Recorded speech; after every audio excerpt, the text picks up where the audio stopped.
and gentlemen, welcome back to Midnight Therapy. I am your host, Kat Matthews. What an announcement I have for you today. It speaks for itself. Behold the sign. We now have a neon sign here in the studio, custom made all the way from China. Beautiful sign. Couldn't be more happy. Will be a permanent feature of the set. I know you will miss the grotesque holiday portrait series that's usually behind me, but come on. This fits the vibe, as the kids say, perfectly. So please enjoy that. Happy to announce that. Only took 72 episodes, but we got it. We're going to go through some things that I've been noticing. Before we do, the penny is gone. They are no longer making the penny. The mint has cast its last penny. Little sad. I had this idea that if I invested in pennies, if I just filled a room or a vault up with pennies, that one day the penny might be like a novelty item at a museum and it might be worth like $1, like in a little, I don't know, a little plastic or cardboard case. So here's a penny. They used to make these, used to be worth 1 cent, like a collectible item. You'd buy it for $1. Not too bad of a markup to make 99 cents profit on every penny. That's just a pipe dream, though. But I might go buy some pennies just for nostalgic reasons. In the news, there was this Russian robot that fell over.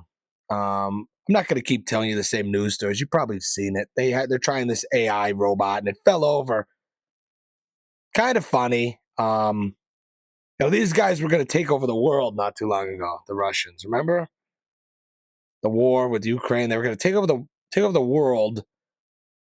At least that's what they told you. That's what the media told you. They were going to make an easy day out of Ukraine and then continue into Europe. But the Ukraine war is still going on. And they seem to have a hard time with Ukraine. And then let's look at their technology. Their AI robots aren't like our AI robots. Ours don't really fall over like that. So I don't know. Maybe they're a little behind us, and especially China. Now let's get into it. Time to get into the real deal here. And it's going to be a rant. There's going to be a lot of rants going on in this episode, so buckle up. The government is reopened. The government was shut down for the longest government shutdown in history in America from October 1st to November 12th, 43 days. They reached some sort of compromise. No one really won, from what I gathered. There was really no controversial items from either side passed through. They were all eliminated for the most part. And it seems like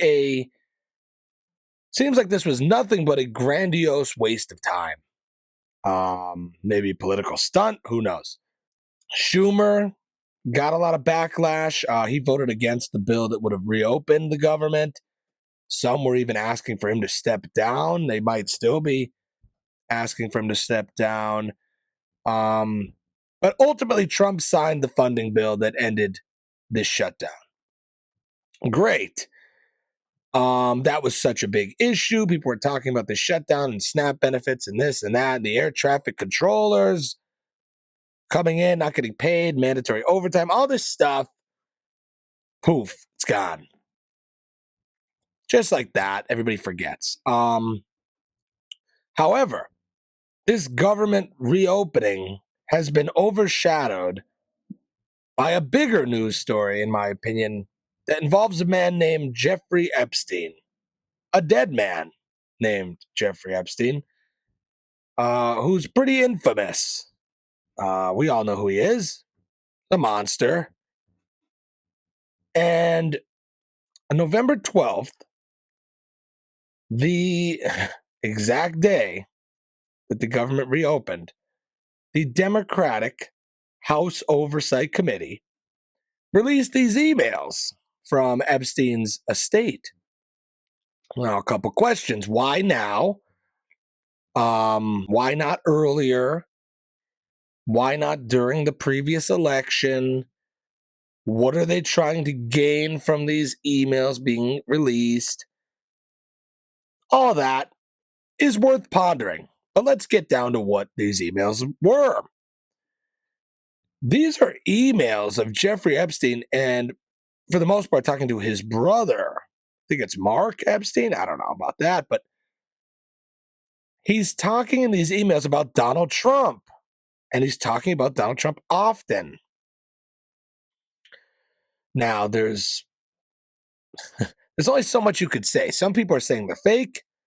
Some people are saying, well, this doesn't prove anything. But either way, this is a problem.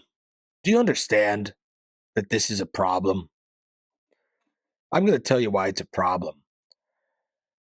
One of the emails that most specifically irritates me and sickens me is the one that says Trump is the only dog that hasn't barked. Now, what do you think that means? And then that email goes on to talk about that this certain victim was at Trump's house many times.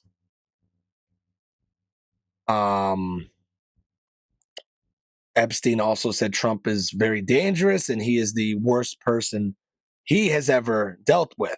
Him, Jeffrey Epstein, the monster Jeffrey Epstein, child trafficker, crazy, insane, evil man, is saying that Donald Trump is the worst person he's ever met.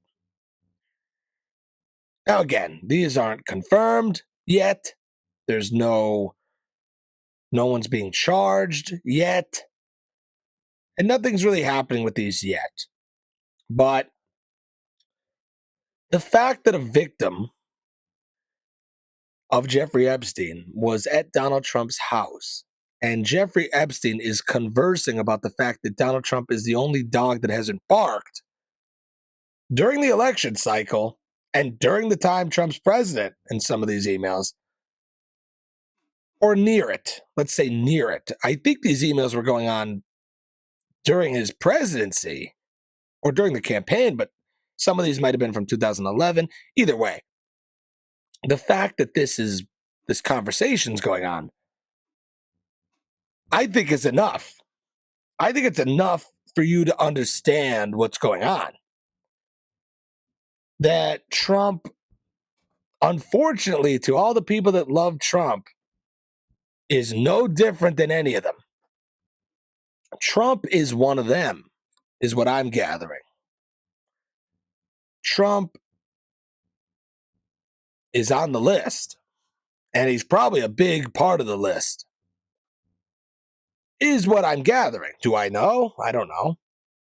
This is just what I'm assuming from this new evidence and from how everything is kind of going down. And I'm going to tell you why. Trump is now saying Epstein hoax. Now let that sink in. It went from we need to expose this. We have the list. The list is on my desk. It's coming out any day. We got to get to the bottom of this. These monsters. Bill Clinton was on the island. You got Trump saying all this. Then it turns to Kash Patel acting fishy on Rogan. And then it turns to there was no list. There's nothing. And then Trump going, why are we still talking about Epstein? Who is this guy? This whack job. Let's move on. And now it's the Epstein hoax. Now, it's interesting because this is truly the end of MAGA. This is the end of Trump's movement. This is how it goes down, I'm telling you. He thinks he's bulletproof. He thinks he could just pivot and change subjects and everything will go away. This is the one subject people aren't willing to let go because it's evil. Let's just be honest. It's an evil subject that we don't take lightly, and that's on the left and the right. But especially people on the right, we voted against these satanic pedophiles that apparently Trump was pretty good friends with or in that inner circle. So let's just lay it out. There's also that birthday card to add to the evidence. We have these Epstein emails and then the birthday card. Everybody dismissed the birthday card too a while back, where he wrote a private message to Epstein. How many things are we going to dismiss? No, well, that could be nothing. Well, so what? He wrote the guy a card. So what? He's in all these emails, and Epstein's talking about him directly to his own brother. There could be nothing. Stop. You have to be objective. Just because you love somebody or worshiped him for a couple years doesn't mean he could do no wrong. If you apply the same logic to the left, you need to apply it to the right, especially when it's your party. You need to be critical of your own party. You don't just give them endless passes to do whatever they want. Hold them accountable. This is our country. By the people, for the people. They're working for us. And they need to be held accountable. All of them. Let's go on. Trump loves anyone who loves him. This is pretty easy to see. You don't need me to tell you this. And he also hates anyone who disagrees with him. And that could change at any point. He will throw a relationship away in a second and have no remorse. If there's anything on him that could negatively affect his life, he calls it a hoax. Unfortunately, he overused that word to the point where now it holds no credibility because he uses it for literally everything. I'm just going to be honest. This guy turned on so many people that you need to start waking up that there might be a pattern here. Everything I just said, he loves who he loves, he hates who he hates. Anything that goes against him is a hoax. Let's look it up. Mike Pence, Nikki Haley, DeSantis, Bannon, Megyn Kelly, Lindsey Graham, Kanye, Elon Musk. All loved Trump. He loved them. Then maybe, who knows what happens? Maybe they're a little critical of one thing and then he hates them and he smears them. The newest one, Marjorie Taylor Greene, who's gaining a lot of traction, going on podcasts. They're priming her to be some type of, I don't know, it seems candidate, maybe a presidential candidate. I don't know. But they're priming her for an election of some sort. I could just see it. I think that's pretty obvious. She was literally the most vocal Trump supporter, probably ever. Wearing the hat, wearing the MAGA hat, screaming in Congress, making scenes. She loved the guy, and he liked her, and he endorsed her. Recently, though, because I don't feel like she's a complete insider yet, I think she's still kind of an outsider that doesn't really belong in Washington, which I think is a good thing, by the way. If you get too good at being a politician, that means you become a bad person. So the less talented of a politician you are, the better person you probably are. And I feel like she has some of that left. She seems like a genuine person. Smartest person? No. Best politician? No. But maybe a genuine person. She starts getting critical of Trump. Fairly, too. This is a fair criticism about the Epstein files. And she criticized Trump that he's losing sight of what MAGA was originally meant to be, losing the direction of the GOP, losing his roots pretty much. With the whole Israel, Ukraine, Iran situation, she's critical of. This woman is doing what you're supposed to do, is bring up points. You should be able to talk about things. Not with Trump, though, because the minute she did, he now is calling her crazy. He pulled his endorsement, and now he's threatening to primary her and put money behind some random candidate that he doesn't even know yet. Just anyone that runs against her, I'll fund. This is why people say the fascist word. This gets very dictator-like. Anyone who doesn't agree with me, we will get rid of the legal way, even though it's immoral. Marjorie Taylor Greene's add her to the list. She's the new one on the ever-changing, never-ending list that is people that have wronged Trump. If you change back, though, he'll welcome you. Trump hated Andrew Cuomo, but he endorsed him in the New York race for mayor recently. It's all over the place. But it is a cult of personality. It's no longer about MAGA. It's about the guy. It's not about the movement. It's about Trump. It's not about the people that got him there. It's about the guy in charge, which is a problem. I'm calling out the problems. Someone has to do it. Now, I truly believe the Republican Party is over. I also feel the Democratic Party is over. I can explain why, but let's focus on the Republican Party. You kind of have the old split of the party because the party is fractured. The Republican Party is split, fractured, maybe multiple fractures, but I think there's a big split and there's two clear sides as of now. The one side is the old GOP party, the Boomer Party, the Fox News Party, the party of Shapiro and Mark Levin. Was a funny name to bring up now. And they're kind of like the Israel First Party. That's one side that turns on Ben Shapiro and Fox News and believes we have to help our greatest ally, Israel, no matter what, and doesn't care about anything else going on, doesn't care about Palestinians, doesn't care about any of that. Trump's right, no matter what. Sometimes, but most of the time, Trump's always right. That party. The other side is kind of the new, younger GOP, or what would be the GOP. I believe it's something new altogether, but you have the Tucker Carlson, you have Candace Owens, Marjorie Taylor Greene, Turning Point USA, this side, the youth. Nick Fuentes is even on this side, which is the radical end of the spectrum, but he's there. These, younger Republicans are critical of Israel, or any country rather. They don't want war. They want the MAGA dream. They want America to be great again.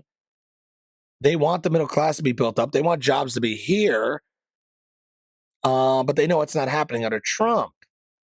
You know what I'm saying? That's kind of the new party. So you have the old and the new, the split. And Trump is the leader of that. And I think his support is dwindling, to say the least. These voices like Tucker and Candace have been more popular than ever before. Tucker just did a great episode on the shooter, the would-be assassin of Donald Trump, Thomas Matthew Crooks. Only one really talking about that, and why no one else is bringing that up is crazy to me. Can't really fathom why. We don't want to know. Why does Trump not want to know? Something's up with that situation, of course. Candace, of course, being the only one really bringing up the Charlie Kirk assassination, a little weird. But that inquisitive nature of getting to the truth is enticing to the youth, especially the youth that rejects the principles of the left. So I think you're seeing a new right-wing movement start, and I think it is the America First movement, if you had to put a name to it. That's a little unfortunate because Nick Fuentes kind of has that America First tag associated with him, and a lot of people just can't get on board with him for good reasons. A little radical in his beliefs. Can someone be radical in their beliefs and still make good points? That's up to you to decide, but Tucker had him on, PBD had him on. He's becoming more of a name, and I told you weeks ago to look out for him. You're going to start hearing about him more and more. Now, how does Trump fit into all this? Trump is losing support, unfortunately, from both splits, the old GOP and the new, because he's not really picking a side. He kind of is wishy washy. But the youth is the only vote that matters. The old generation that loves Trump no matter what is nothing better than the blue no matter who Democrats that like the Democrats no matter what and are never critical of their own party. That's not good, and it's a dying breed. This is the age of the internet, the age of discovery, the age of noticing, and the youth are not going to forget. We're not going to forget Epstein, and we're not going to forget anything else. Why Trump is losing support? He switched up on way too many issues. Epstein, number one. Bombing Iran for Israel. He's doing that as the guy that wanted to end all wars. Remember, he goes, I want people to stop dying. I'm going to end the wars in a week on day one. Hilarious to look back at now. This is the new one. This is the best Trump failure I've seen in a long time. And he has a lot of them, but this one is the craziest. Trump is saying we need more H-1B visas. We need more immigrants to come in and do these high-skilled jobs. And on a live interview, he said, we need the talent. And the interviewer goes, well, we have the talent here. And he goes, no, you don't. America does not have the talent. Did you hear that? Trump goes, Americans aren't talented enough. Americans can't do it. We need foreigners to do it. We need people from other countries to come on H-1B visas to do high-skilled jobs because Americans are incapable of doing high-skilled jobs. You know what that sounds like? That sounds like Hillary Clinton calling Trump's base deplorables. Where's the backlash to this? If you voted for Trump, and let's say you're blue collar or whatever, you're middle class, and you love the guy, is that the guy you voted for? That says Americans can't do it, so we have to import people from other countries? Insane. This guy is also the guy that funds big tech and big pharma, even though he said he wouldn't.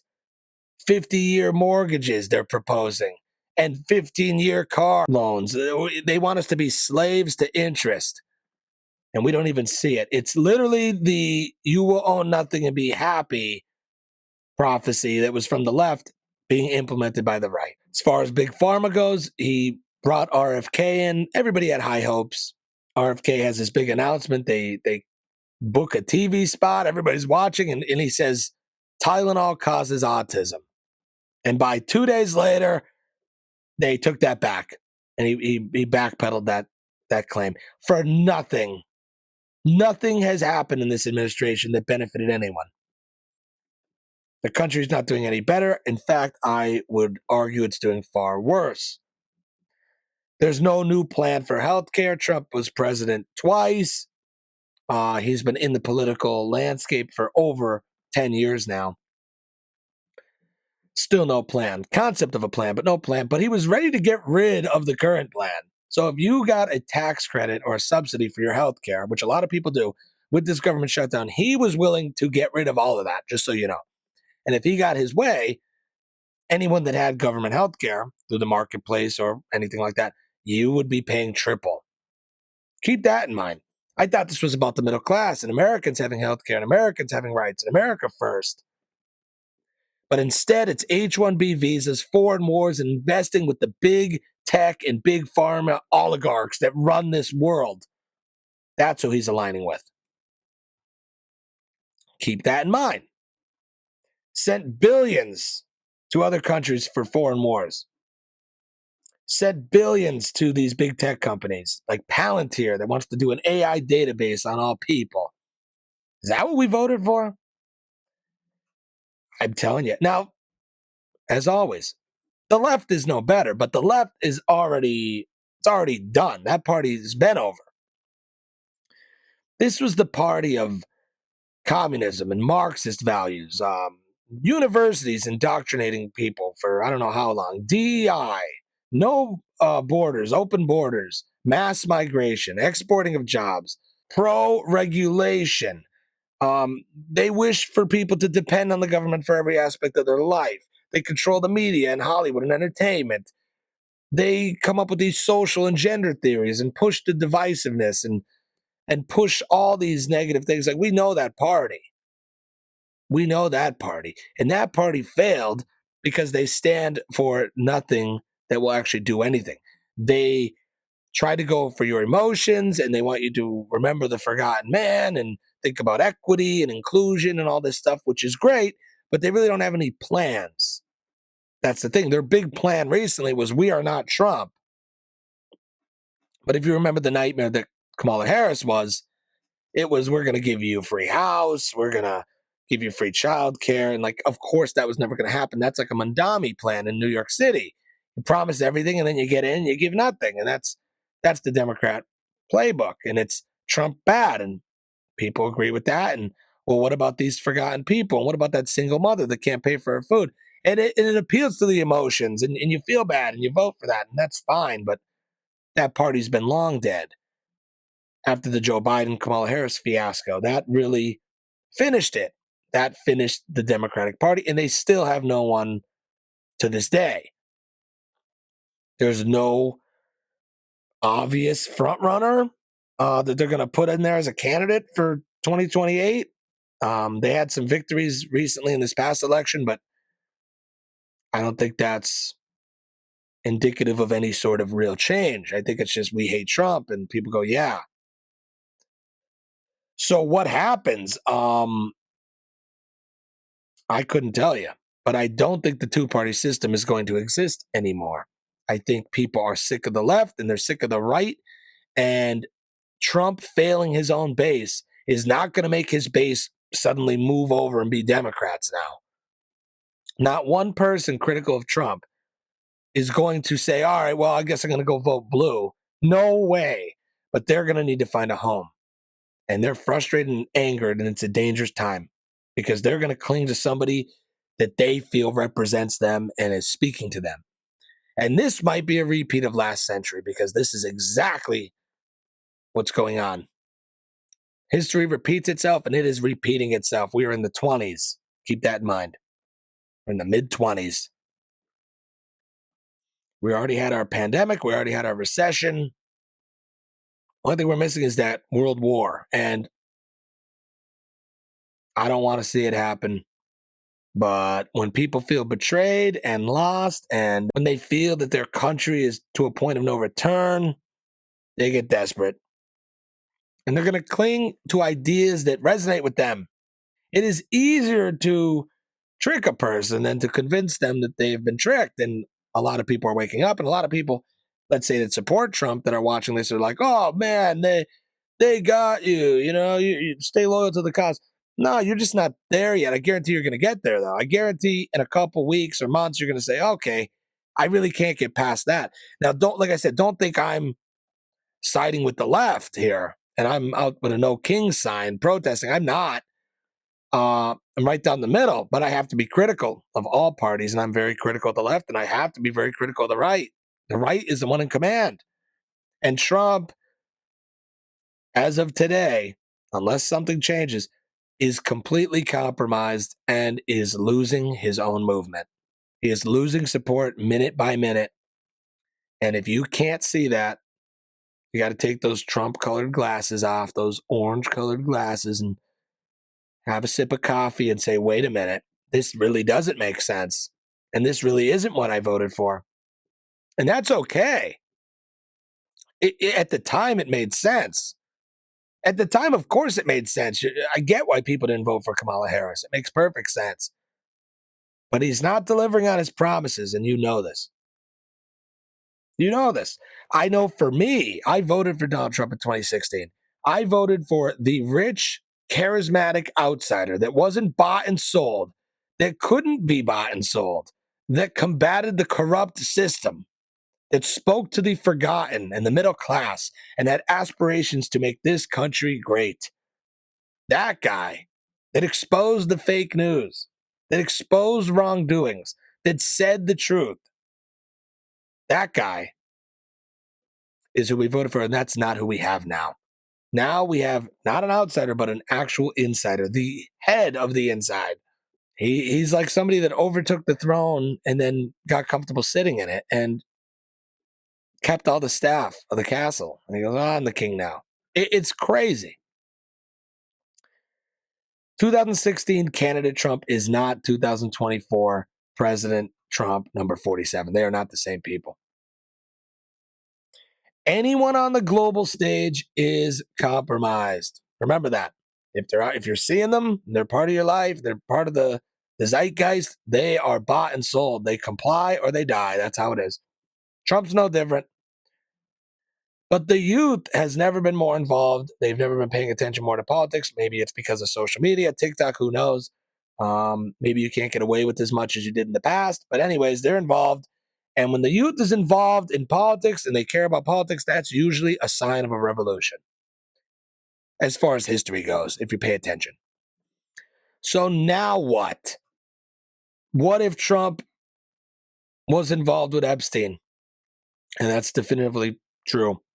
Is that the straw that breaks the camel's back? And if it is, what happens? I'm telling you, the right is not going to run right over to the left. They're going to need to find a new home. And the left, I don't know. Are they going to come up with a candidate? I don't know what they're going to do. But there is a crack in the right. So if the left was smart, they would take advantage of that. I don't think you're going to bring many people over, though. The old right boomers are going to die off slowly, and the young right is going to find a new home that's not the left. My fear is that it's going to be more radical right. And that's not great. The scary thing is the overall critical nature of Israel is a new talking point in politics. It might even be the number one talking point in politics right now on both sides. The youth of the left are critical of Israel, and the youth of the right are critical of Israel. And I don't know if they're going to come together on that issue. But that is a big talking point in politics today. And I never thought that was going to happen in my lifetime, but it is. And with that comes a lot of terrible things like anti-Semitism and old ideas resurfacing. And you see it, I see it, it's all over the internet, and that's not good. It's not great. So this is an odd turning point we are at, no pun intended. Rest in peace, Charlie Kirk. You were a good one, who also was getting critical of the U.S.-Israel relationship towards the end, if you believe certain theories and documentation. So keep this in mind. If Trump is involved with Epstein or was involved with Epstein, he's dead to me, and he should be dead to anyone else. No negotiating. Epstein was a monster. Anyone involved with him was also a monster.